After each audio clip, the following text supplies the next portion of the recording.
All right, so in this video, I just want to quickly talk about a template and what you should be looking for when you're making your own template.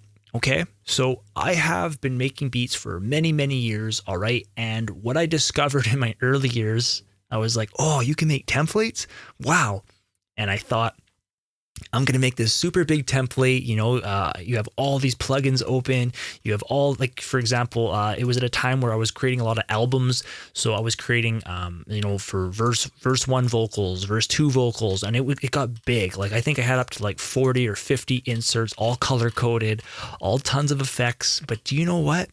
If you use that template and you're not taking advantage of all that stuff, FL Studio, when it opens up the project, it has to open up all those plugins. So do you know what? If you had a simple beat like this, you still have to wait that extra 5, 10, 15 seconds for the project to open because it's opening up all of those inserts and all of those plugins that you've color coded and added on all your plugins. Okay, so what I want to get across to you is you have to understand what is your workflow. And you can see this is my own personal template right here that I use. This is my own workflow. So you can see that insert 9, we did this, right? We added the keys in, we created our own send, and this is specific just to this track. Okay, I wanted its own reverb just for the FL keys. Yeah, we even routed it to some reverb here and some wideness, I guess, but I wanted its own reverb for its own sound, and that's fine. That pertains just to this song for this particular FL keys, right? So if we have FL keys right here, I'll just do FL keys, hit F3 because it has that same blue color, and there you go. Okay, so again, I'll just show you that shortcut. So again, if you open up a sound and if you hit enter, this color gets stored into your it gets stored. And so if you hit if we go to new pattern, if we hit F2, you can see if you hit F3, boom, check that out. It actually brings up the color. And even if you don't hit F3, it's usually the first color, okay? So for example, if we hit enter and hit F2, and if you select here, it's the first color, okay? That's a little pro tip with FL Studio. So FL keys in insert 9, I wanted this reverb just for this project. But typically how I work is I like to have one reverb, I like to have a second reverb, which sounds just a little bit different. And I'm telling you that if you send them just to both of them, you can get really, really cool sounds. You have 2 different reverbs. If I want to send anything else to it, check it out. Look, this is how fast you can add reverb onto sounds. Now, again, if I want a special reverb, I will create a special reverb for that song. But if I just want some gentle reverb, boom, that's how quick it is. Same with delay, same with wideness, right? We have a stereo enhancer, same with some distortion, okay? So these are all common techniques within the audio world, and this is my little template. And also when it comes to the mastering chain, when it comes to the limiter, on your limiter, current standards are that -1, okay? And it's kind of like everything's open for me. I'm ready to start mastering. I'm ready to start making the beat. And it's just a part of the workflow. And as you start going as a music producer, it's all about creating a template that works for you, okay? So I'm just going to explain how you can save your own template. So I'm just going to go new. I just saved this project. And so let's just say, you want to set up your template however you want to set it up. Okay, so again, I set mine up just the way you're looking at right here. But let's say on your master, if you just use FL Studio stock plugins, then you can use like the Fruity limiter. You can put it to like that -1. You can see here on the ceiling right here. And then you want to make your very, very last plugin the limiter. Okay, so that's how it would work. So it would be like this, okay? So your limiter you want to be very last, and nowadays the loudness standards, so now you need like a loudness meter, so you can monitoring. So the Ulean loudness meter, this is a free plugin. He also has a paid version as well, so if you want to support Ulean. So you can see that this is how I would set it up. The loudness meter is the very, very last plugin, and then you have your limiter, okay? Now when it goes to actually saving this, here's a cool little trick to find your templates faster. So you can come here to the all, you can scroll down, you can actually see templates right here. If you right click it, the little things up, so you can actually go open, or you can go Windows Shell menu, but I'm just going to go open, and it's going to take you right to here, okay? And let me just select this, let's go view the navigation, and we're going to disable the navigation so we can see it like this. Okay, so you can see I use 2 templates. I have one that this is FL Studio stock plugins, and then I have like my third-party one. This one here is my third-party template, which gives me, because I like to use FabFilter plugins, and that's just a part of my workflow. Okay, so you can open this up right here. Okay, and what I'm going to do is I'm just going to, let's just bring this back up. And so I'm just going to click this, and I'm just going to press Control and C, and I'm going to highlight this address bar. You're going to go File, you're going to go Save As, you're going to come here, you're going to paste it in, and then you can save it. So let's just say new template for course. Okay. And so whatever you have done here, this is now your new template. Okay. So you can see I have the limiter and the Uling loudness meter. Now in FL Studio, if you hit F10 and if you go general, you can see right down here, a default template. Okay. So this is what you would want to select right here. So right now we don't see it. So we actually have to close FL Studio. We have to reopen it. And we're going to see that new template for course. Okay. So if we select File, and if we go new from template, you can see that this is new template for course, right? You can select it from here. And again, FL Studio always updates in certain areas. So you can even change the default template, which takes you to where I just took you. So again, you can go options, you can go MIDI settings or general settings. But I always like the keyboard shortcut, which is F10. Go general. And you can see right down here. So for example, if we click here, you can see if you want the new template for course. Now, when I would open up FL Studio every time, that's your template. And that's how it works, okay? So I'm just going to keep it on mine.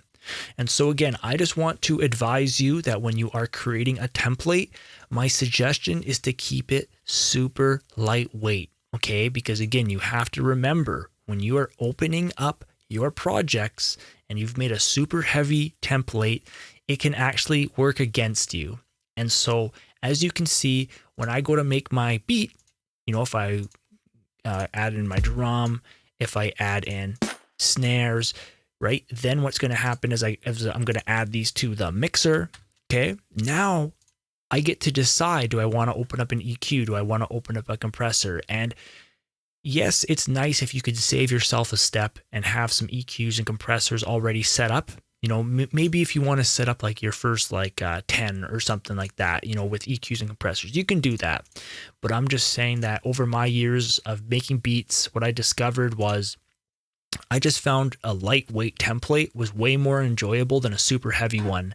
And so if I want to EQ this or compress it, it doesn't take too long, and because I have organized my plugin database, as you can see right here, everything's really, really easy to access, right? So again, I use FabFilter a lot, but I also have this one open, for example, in these courses a lot. Like I want to always reference between them. But so it's just the workflow, and then I get to decide. So for example, let's say we had 2 drums going on. Okay. So let's just bring this one up here. So what I'm going to do is if you right click, you can highlight multiple, and you can also come here and go color selected, but you can see the keyboard shortcut is Shift, Alt, and C. Okay, so I'll just click it though. But again, I always like to use the keyboard shortcut. So this is like the new editor for your colors. And so let's just say we put orange for both. Okay, so again, I just selected one, which does the first, and I just hit this and it goes to last. And so now those are this color. So let's just say we are going to, let's just remove this, and we will remove this.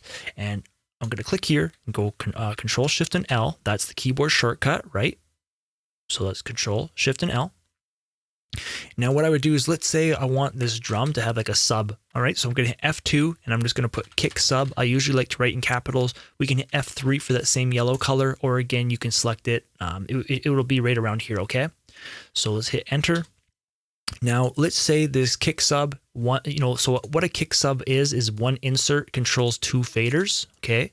So that's how that can work, is we would use the kick sub for that. And so we're highlight both of these, right click and go route to this track only. And so what happens is you can see that number 10 is going to 9, and this kick is on 11 and it's also going to 9. Okay, so right, and we go to 10,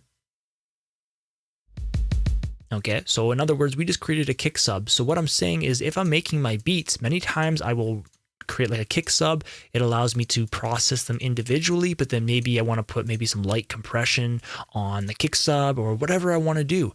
So as a beat maker, you can see that I have ultimate flexibility on how I want to use my mixer still, but I still have my sends, which is really powerful. I also have my mastering chain, which saves me a lot of clicks. You know, I don't have to always open up this.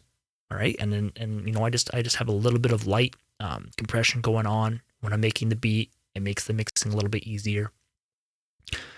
And so that's the walkthrough. Okay, so when you save it, again, you guys can come to the templates, go right click, go open, and it's going to put you into your documents. Okay, it's going to put you into image line. You gotta go to FL Studio. You are going to go to projects, I believe it's in templates, and there you go. So I will delete this one. That's the one I did with you. And these are just my own templates, okay?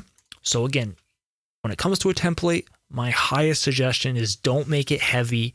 I'm telling you, it's gonna work against you over time because I've experienced that. It's all about understanding a good template that works fast and it suits you. And this one, over my 10 plus years of making beats, I've just discovered that this works for me. And so before wrapping up this video, I just want to show you how you can create a totally blank slate and then create your own template, okay? So if you go File and you go New from Template, you just go Empty, and now there's absolutely nothing in your project, okay? So this allows you now to create your own template. My personal suggestion to you is, again, keep it really lightweight. If you want to have like a virtual instrument open all the time, such as like, whatever you use, you can do that. And whenever you open up this template, it will be there. But I have just found personally, usually just setting up like the master, the way how I showed you with like a limiter and a loudness meter. If you do use just like the Pro L2, this has a limiter and a loudness meter built in. Okay, so not to go off topic, but again, it's just sometimes you could just use one plugin for both purposes. And again, it's high quality, right? But you can use the Fruity limiter and the Uline loudness meter. But what I'm just trying to get across is this is a blank slate. You can set it up however you want, right? I had my own sends. I went, send 1, for example, you just say F2. And then whatever you do on here, like if you want like that reverb, we're going to go to reverb, Fruity reverb. Remember I told you if you want it as a send, you put the dry to 0, you put the wet to 100%, and then you can fine tune this however you want. Just remember that if you save this into your template, and my recommendation to you is try to make it pretty general so that this reverb will work kind of no matter what. You can always fine tune it for that particular project, but remember when you open up a template, it always opens up as is. And then when you save it to a project, then you can fine tune it and it won't affect the template, but that's it. Okay. So now if you were to save this template, you would be able to access it from right down here once you close and reopen FL Studio. So I just wanted to quickly show, if you wanted a blank slate, you just go empty and you can have at it. Okay. But again, I'll just show you, this is my own personal template and it does me wonders. I really, really like it. Okay. So stay tuned. Let's go on to the next video.